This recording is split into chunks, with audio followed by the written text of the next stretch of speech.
guys, this is Eagle Sci-Fi Modeler. Today I'm talking about my build of the Empire's Conqueror. The ship is, if you look it up in Google or Wikipedia, you can find some pictures and the backstory of it. It came in the Star Wars Galaxies card game that was released in like 2010. But there is some backstory if you want to research it. That was a really cool ship. I came across it when I was doing a little research on building my other Star Destroyer over here, the Avenger. And it had, this Star Destroyer was customized and had, as you can see, had a super laser built into the front of it. There's also some YouTube videos, I think the Star Wars Reading Club and a few others, talk about the ship and tell you a little bit more details about it. So if you want to know a little bit of the history of it, it is out there. But anyway, that was a cool ship. That's a little bit about the ship. I'm now going to take you to go back a little bit and discuss the build of the ship. Alright, so here we are, good ways into the build of the, going to be the Conqueror. As you can see, some fabrication I have going on. One of the big things, obviously, is going to be the installment of the super laser. So what I've done is cut out this section on the top and bottom part to accommodate where the super laser is going to be. The top part is actually a little bit shorter than the bottom part. And I just used the landing bay as kind of a guideline of direction of where the super laser will be. But top part's a little bit longer, maybe about a centimeter or so. And the reason I did that is I'll have this, which right now this is looking to be what will be the super laser. Will fit in there, and it gives a little bit of an overhang that will cover super laser. A little bit about the super laser, and this may change. I'm not 100% sold on it yet. This part right here was just part of the landing bay. It came with the model. I had to cut it down and kind of shape it into what would fit into the pre-existing slot on the bottom. It'll fit in there, and then do the angled shape for when it goes into the top, and that'll fit in there. The dish is just a radar dish that came off a Lego set. Put some plastic styrene in the middle for some detail.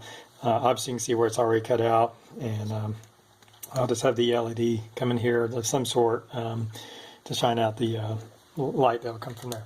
So that's the super laser as it's looking right now. Some of the other things going on.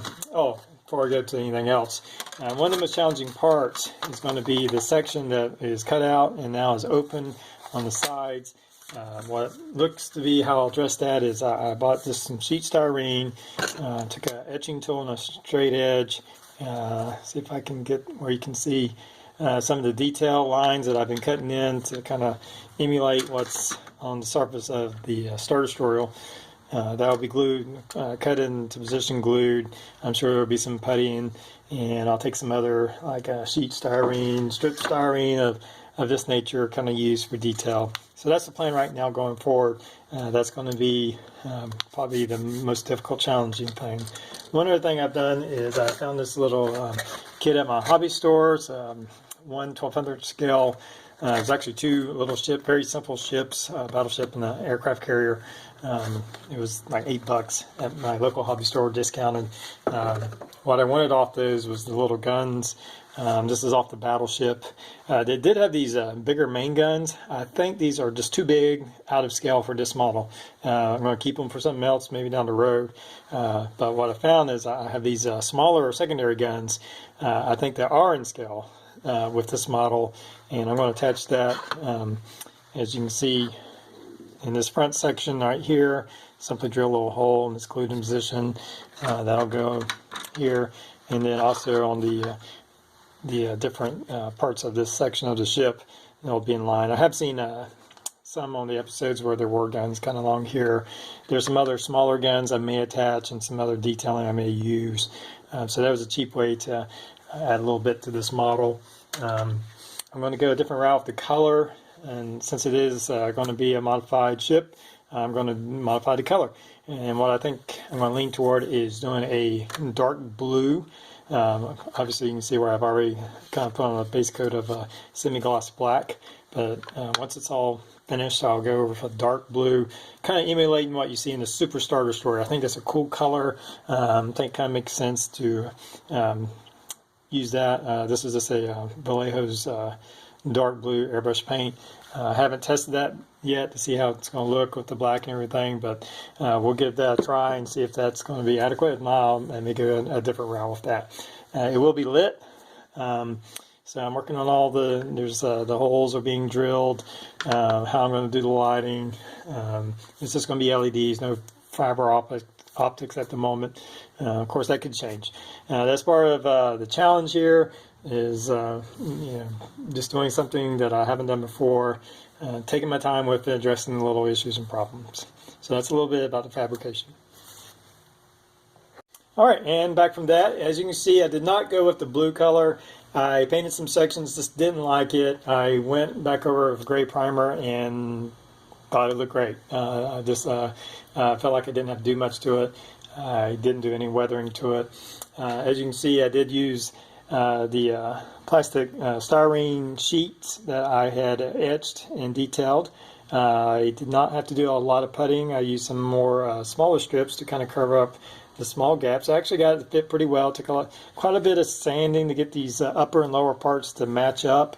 And then I added a few parts from that battleship kit that I showed you. Some of the parts here, you can see the gun turrets up here. There's a gun turret on the back. This section right here was actually just the very front of the ship that got cut off. I like to have kind of an overhang to it. Let me light it up for you. And as you can see, the main feature is a super laser. It's simply LEDs throughout the ship. Actually, not a whole lot. There is a strip LED up in the front. And in retrospect, I would have just kept that just normal, maybe 3mm, a couple 3mm 5 LEDs, and it would have accomplished the job. It's just backlit with holes in it. The LED strip in there pulls a lot of power, and regular 9-volt batteries don't seem to power it well, and you have to actually use a lithium battery to get it to light up, and those aren't cheap batteries. I'll turn it around a little bit so you can see some of the lighting on the sides. Again, this hole's drilled in with some LEDs. Of course, inside I had painted it black and then went back over a gloss white, so it's nice and bright inside there. Added some lights to the inner sides next to where the super weapon's at. And let me kind of bring it up and let's look at the bottom of the ship. And I made the stand just out of a box. It holds the battery and the power switch. It is not detachable. It is connected to the metal rod right there. But that's my ship. Hope you like it. Hope it turned out well. At least I thought it turned out well. I hope that you enjoy it, and a little bit about the history of this ship. Have a good day.